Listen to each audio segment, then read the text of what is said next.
Coming to you live from the White House. No, I'm not. I'm coming to you live from Singapore. If you couldn't hear again the construction sounds going on outside, I made the joke last time in my video that in Singapore I can hear my neighbor change a roll of toilet paper. And it's true. But in this video, you might hear some construction sounds. Let's bear through it together.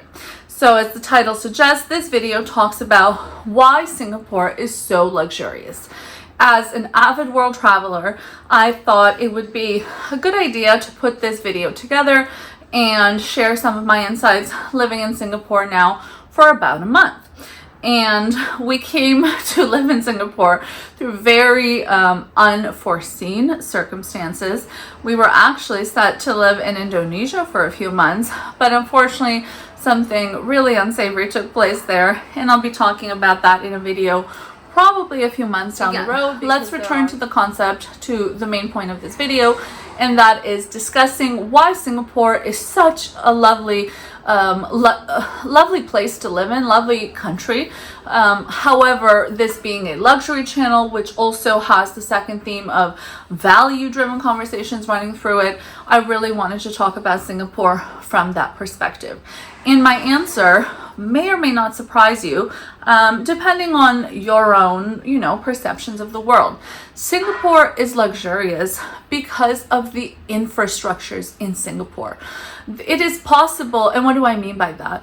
You could see a Porsche in Bali, you could see a Lamborghini in Bali, but at the end of the day, you're in a place where the tap water is not safe because it is linked with a lot of bacteria and parasites and health issues. I don't want to say the exact terms because, again, I know YouTube, the algorithm is sensitive, so it's not that I don't know what's in the water.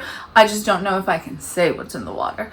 Okay, so, a place where you can't even turn on the tap is going to have very different interactions with the concept of luxury than a country where I can't think of a single thing that by way of human desire I can't do in Singapore.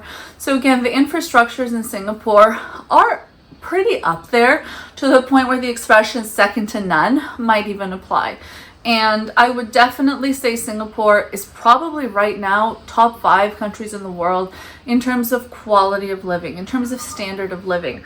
And that makes it possible to then reach for those new heights of consistent luxuries. I was reading this article the other day that said 1 in 10, or 1 in 8 to 1 in 10, depending on how you calculate, adult Singaporeans are multimillionaires.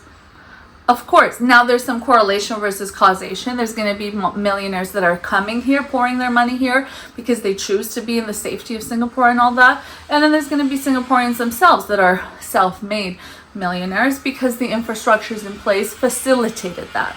So again, the infrastructure of the country makes it possible to then enjoy the luxuries. That's the point I'm trying to drive with point 1 here. There are other countries in the world, my own home country or birth country, whatever the term is included, which is a third world country, where yes, there's people walking their Versaces down the street, there's people riding their Ferraris, but then it's like, bro, the lights go off for 2 hours a day for everyone in the country, right? Are we really? What's really going on with the luxuries here? Whereas here it's true calm luxury, and it cannot be overstated enough, the amazement of the Singaporean infrastructure. The second reason Singapore is so luxurious, and of course all of these kind of stem from the first reason, so another way to look at it might be more like 1A, 1B, 1C as opposed to 1, 2, 3, but the second reason is access to everything. I cannot think of a resource in Singapore that I have not come across, but I have desired to come across. Everything, the best, access to the fashions, to the skincares, the cars, the housing. The one thing that is quasi messes up with my personal perception of reality a little bit is space is very limited in Singapore. You can probably tell from where I'm filming this video right now. This is one of my less spacious backgrounds of all the hotels and luxury places we travel to. And that's just what it is. But the trade-off there, and first of all, you can have a big space and it's not luxurious, or you can have a space like here in Singapore, but it's like inch for inch luxury. So there's that caveat as well. But again, the trade-off is that there's access to everything. So the access to resources in Singapore, super high up there, and of course lends itself to pursuing that next level of life, which is the luxury level of life. Third, I would say, is the safety. Singapore is known for being one of the safest countries in the world, and I can tell you, I feel it. Singapore has done a beautiful job, because it could easily have been a very unsafe place with all the mixing of cultures and peoples and different backgrounds going on.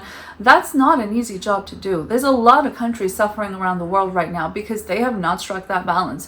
Singapore has such a diversity of people in it. Again, I was doing research the other day.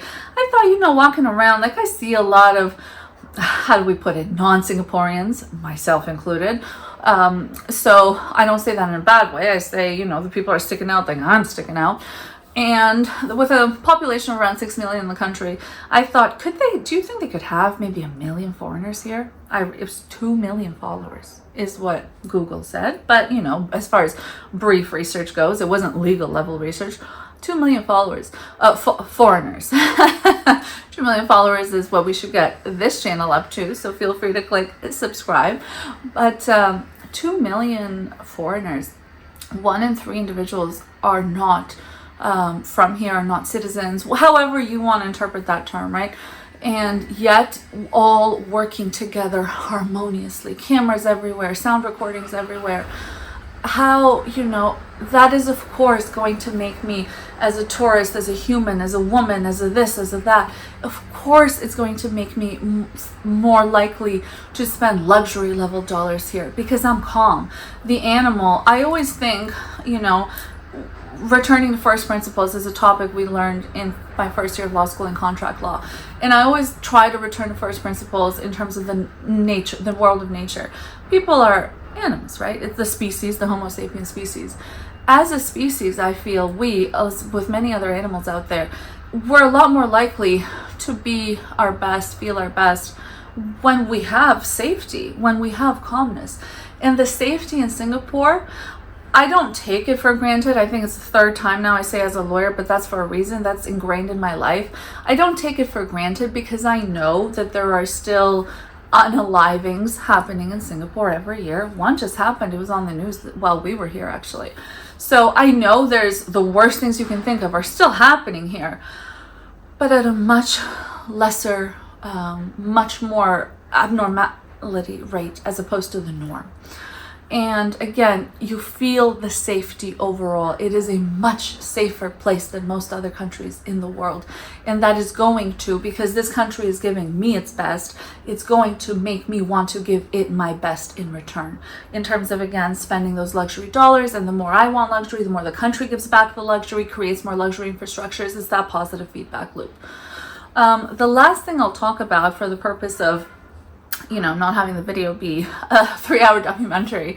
The last thing I'll talk about is the health focus in Singapore, I feel lends itself to a more luxurious way of life as well.